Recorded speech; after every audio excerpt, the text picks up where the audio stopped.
Ya, dan pemirsa, dalam era globalisasi saat ini, kualitas pendidikan menjadi hal penting dalam meningkatkan kualitas sumber daya manusia di Indonesia untuk dapat bersaing dengan negara-negara lainnya. Dan untuk membahasnya di studio telah bersama kami Bapak Hendarman selaku Kepala Pusat Analisis dan Sinkronisasi Kebijakan Kemendikbud. Selamat sore Pak Hendarman. Selamat sore Mas. Sehat Pak Hendarman ya? Ya, sehat. Dan juga sudah ada Bapak Indra Harismiaji selaku Pengamat Pendidikan. Selamat sore.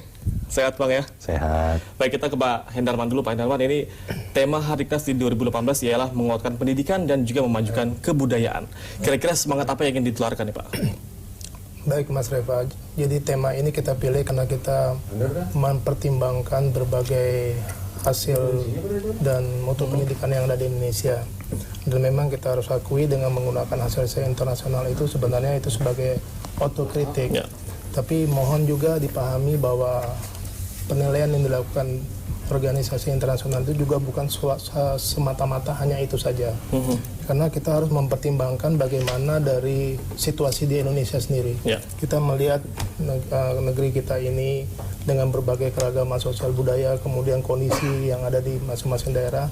Dan kita jangan lupa juga bahwa banyak daerah-daerah terpencil yang kita miliki dibandingkan negara-negara lain. Dan ini memang kita harus melihat secara terbuka dan menganggap ini sebagai suatu bagian yang harus masih kita benahi. Yeah. Dan kami juga di kementerian sudah melakukan berbagai hal. Dan memang kalau kita perhatikan, kita tidak bisa membenahi pendidikan ini Mas Reva ya, kalau kita hanya menggantungkan diri kepada pemerintah saja. Jadi ketika kita berbicara pendidikan, ini kita harus memperhatikan ada pihak-pihak lain juga yang harus dilibatkan, termasuk pemerintah daerah, termasuk masyarakat.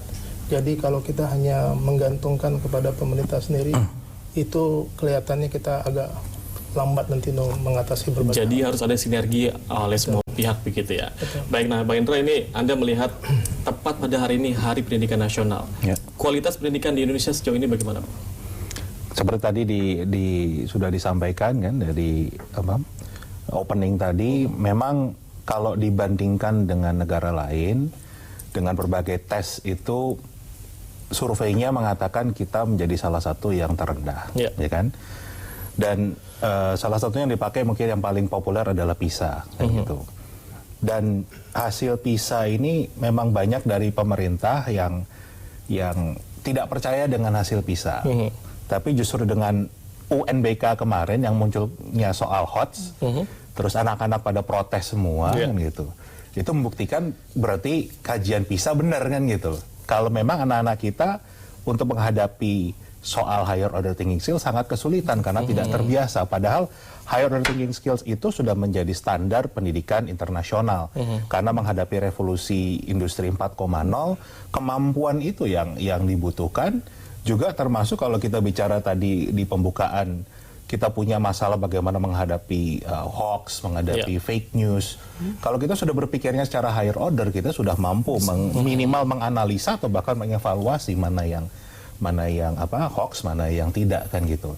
Nah ini salah satu PR, Pak Hendarman tadi mengatakan memang bukan PR Kemdikbud, tapi menjadi PR kita semua kan gitu. Pemerintah pusat itu juga nggak hanya Kemdikbud saja, karena ada Kementerian Agama yang juga punya sekolah, Kemdikbud malah nggak punya sekolah. Ada kementerian-kementerian lain, Kementerian Dalam Negeri, Kemenristek Dikti, ini PR kita semua. Pemerintah daerah juga demikian, masyarakat, orang tua kan gitu. Kalau yang bicara namanya higher order thinking skills, nilai 10 itu bisa bermacam-macam artinya kan gitu. Nilai 10 yang lower order thinking skills dengan yang higher order thinking sangat berbeda. Jadi orang tua juga tidak bisa hanya mengutamakan nilai. Yang penting nilainya tinggi, tapi seperti apa? Gitu. Betul. Kemampuan berpikirnya itu yang paling penting. Prakteknya juga harus begitu Bang ya? Prakteknya yang penting. Baik Pak Hendarman, ini melihat dibandingkan dengan negara-negara tetangga, Indonesia bisa dikatakan lebih rendah dibanding Malaysia, Thailand, ataupun Singapura. Bagaimana Anda melihat hal ini? Ada beberapa faktor Mas Reva, tapi kita sepakat dulu ya, hasil dari penilaian itu perlu kita jadikan juga bahan untuk membenahi. Dan ini kalau kita perhatikan PISA itu kan sudah sejak tahun 2015 sebenarnya hasil diumumkan. Dan di kementerian kami sebenarnya secara bertahap sudah memulai juga ya. Cuma memang tidak mudah untuk mengubah mindset dari pola pikir dari guru kita Mas. Dan ini belum lagi keragaman guru kita ya, kemampuan atau kompetensi di guru kita. Nah, ini sudah dilakukan, dan untuk itu memang salah satunya kita nggak bisa berlama-lama juga. Kita tertinggal dari negara lain, nggak boleh kita menganggap itu PR nanti. Tapi kita mempercepat sehingga kemudian melalui tahapan tertentu kita masukkan di ujian nasional kita itu yang berbasis kompetensi. Ada yang kita kelompokkan higher order thinking skills. Dan itu sebenarnya belum begitu banyak, Mas Reva. Itu hanya 10% ya. 10%, tapi mungkin karena itu dianggap baru gitu ya. Sebenarnya bukan baru juga kalau sudah diajarkan, tapi itu dianggap susah. Karena soal higher order thinking skills itu membutuhkan beberapa konsep. Tidak hanya satu konsep ketika menyelesaikan. Dan disampaikan tadi oleh Pak Indra, itu saya setuju juga ya. Artinya begini, kalau kita tidak bisa anak-anak kita berpikir analytical thinking tinggi itu, maka kita akan pasti kalah bersaing. Ya, ini intinya. Lalu sebenarnya apakah memang ada standar dari tenaga pengajar di Indonesia? Namun tahan dulu Pak Henderman, karena kami harus jeda sejenak. Tetaplah bersama kami di Ada Berita Petang. Ya, terima kasih Anda masih bersama kami di Ada Berita Petang, dan kami akan melanjutkan perbincangan. Pak Henderman, tadi sebelum jeda pertanyaannya adalah ada standar dari tenaga pengajar di Indonesia nggak sih Pak? Kalau standar itu ada, karena kita mempunyai 8 standar nasional pendidikan. Salah satunya itu standar tentang pendidik dan tenaga pendidikan. Dan guru itu memang ada standarnya. Dan tentu saja yang mungkin yang agak susah begini, Mas Reva ya, bahwa guru itu sebenarnya sekarang itu miliknya siapa? Miliknya pemerintah daerah. Jadi harusnya kami juga ada yang namanya disebut uji kompetensi guru. Itu mungkin bisa juga jadikan indikator seharusnya sampai level mana guru kita. Dan dari situ seharusnya itu pemerintah daerah sebagai yang bertanggung jawab atas gurunya, karena itu milik mereka katakan. Nah, itu harus melakukan pelatihan bagaimana membenahi gurunya. Dan ini kalau kita perhatikan ini agak susah dilakukan karena dari anggaran ini, Mas.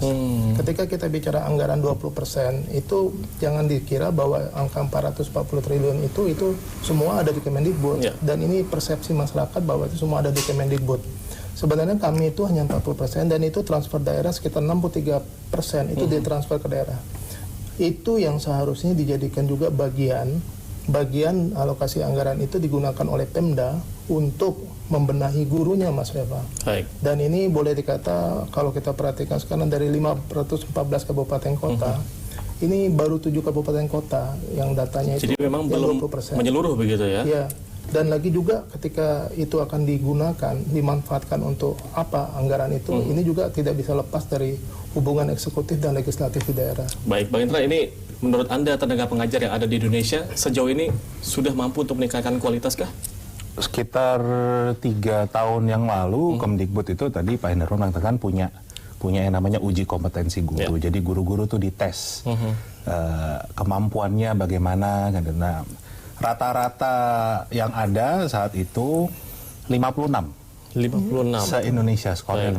Coba bisa kita bayangkan kalau kita kuliah skor kita 56, kira-kira angka apa, nilainya berapa kan begitu. Nah, itulah potret guru kita yang sekarang ada. Memang itu kita motret dari satu sisi, banyak yang mengatakan ujiannya tidak cocok lah apa, tapi itu kan cerita lain. Tapi kalau kita ngeliat, ya potret guru kita di sana saat ini kan gitu. Berarti itu harus ada perbaikan. Dan problem utamanya adalah tadi para pemilik guru ini, baik itu di pemerintah daerah maupun di kementerian lain, tidak ada sistem quality control terhadap. Jadi kalau di perusahaan itu kan ada performance appraisal, ya kan? Ini nggak ada kan gitu loh, nggak ada. Jadi ya masih menganggap guru itu kurang. Jadi ya udahlah, yang penting mau ngajar kan begitu. Padahal kita sedang menyiapkan katanya generasi emas nih kan gitu loh. 2045 kita generasi emas, disiapkannya bagaimana kan gitu. Nah itu yang jadi. Program-program pelatihan itu memang sangat dibutuhkan begitu ya. Program pelatihan itu ada, tapi kita juga melihat, saya sering kali ketemu guru yang spesialis pelatihan. Guru yang spesialis pelatihan? Iya, jadi tiap ada pelatihan yang dikirim, itu aja kan begitu. Jadi modelnya macam-macam, karena Kemdikbud juga nggak punya wewenang terhadap siapa yang dikirim kan begitu. Daerah ngirimnya dia terus, kenapa dia terus kita juga nggak tahu, ya kan? Dan ini kondisi seperti ini harus segera dibenahi. Artinya harus ada kemauan, mungkin harus diawali dari Pak Presiden ya, untuk membuat, saya selalu menyarankan di berbagai media, kita harus punya blueprint. Blueprintnya bukan blueprint Kemdikbud, Ya. tapi blueprint pendidikan Indonesia. 440 triliun tiap tahun itu mau jadi apa bentuknya? Masalah pelaksananya bisa Kemenak, bisa pemerintah daerah, bisa Kemenristek-Dikti, bisa kementerian-kementerian lain, silahkan. Tujuannya agar ada quality control tadi ya. Tapi bentuknya kelihatan kan ya. Kita bangun rumah kan, kita mau bangun 3 kamar, yang jadi cuma 1 kamar kan kita kelihatan. Oh, cuma jadi 1 kamar, nggak sesuai dengan blueprint. Kenapa Baik. nih ya? Itu bisa dilihat. Pak Darman, ini terkait dengan program apa yang akan dilakukan oleh pemerintah untuk meningkatkan kualitas pendidikan di Indonesia? Ada beberapa hal, Mas Reva, kita melihat dari tantangannya. Ini kita tidak boleh menafikan adanya revolusi itu yang 4.0, industri Ya. 4.0. Ya. Dan kemudian kemungkinan berbagai pekerjaan akan hilang, ya. Dan untuk itu makanya kita perlu juga guru kita ini jangan sampai kalah ya atau di belakang dari kemampuan siswa-siswanya. Jadi guru-guru mau tidak mau dia juga harus dibekali yang tidak hanya siswa, Mas, yang ada namanya keterampilan abad 21. Ya. Itu ada yang 4C, critical thinking, kemudian creativity, ya, kemudian communication dan collaboration. Jadi harusnya tidak hanya guru yang berpikir kritis, ya, tetapi juga tidak hanya siswa, tapi gurunya juga, kepala sekolah juga, pengawas juga. Kemudian mereka juga harus bisa kreatif, ya, lalu bisa kemampuan untuk berkomunikasi dan bekerja sama. Ini harus ditanamkan. Yang utama satu lagi ditambahkan juga dia harus confident itu, Baik. ya. Jadi confident terhadap menghadapi fakta-fakta yang ada. Dan ini kalau misalnya guru kita bisa diberikan hal tersebut, maka insya Allah juga Akan lebih baik siswa-siswa akan begitu lebih ya. baik. Dan saya percaya sebenarnya itu hanya satu aja pesan tadi dari awal disampaikan, ini sinergi. Baik. Sekali lagi, pendidikan tidak bisa diselesaikan oleh hanya satu kementerian seperti Pak Indra, tapi ini berbagai kementerian dan kita punya niat baik semua untuk memajukan. Jadi kalau itu dicapai, kita punya kesepakatan, mari kita gandeng tangan, dan itu makanya temanya dari Hari Pendidikan Nasional, menguatkan pendidikan dan ini kan kebudayaan. Baik. Pak Indra, singkat saja, apa yang harus dilakukan oleh pemerintah dalam upaya meningkatkan kualitas pendidikan di Indonesia? Saran saya, satu, buat blueprint. Yang kedua, blueprint itu ada kontrolnya, bagaimana pelaksananya dilakukan ya. Blueprintnya kembali, blueprint 440 triliun ya, bukan blueprint 40 triliunnya Kemdikbud. Semua itu buat blueprintnya. Yang ketiga tentunya dari Kemdikbud sendiri, sebagai pembuat kebijakan pendidikan, mulai harus merevitalisasi juga program-programnya. Seperti di semua negara, sekarang ada pelajaran yang namanya pelajaran coding. Itu yang mendorong higher order thinking skills, computational thinking. Itu kita belum kan gitu, kita kembali agak ketinggalan di sana. Ini harus segera dijalankan supaya tadi kita nggak ketinggalan, kita belajar higher order thinking skill di sana, computational thinking di sana. Nah, itu salah satu yang bisa kita kembangkan. Jadi masih banyak evaluasi gitu ya. Betul. Baik, Bang Indra, terima kasih banyak. Pak Indraman, terima kasih sudah hadir di Studio JAK TV.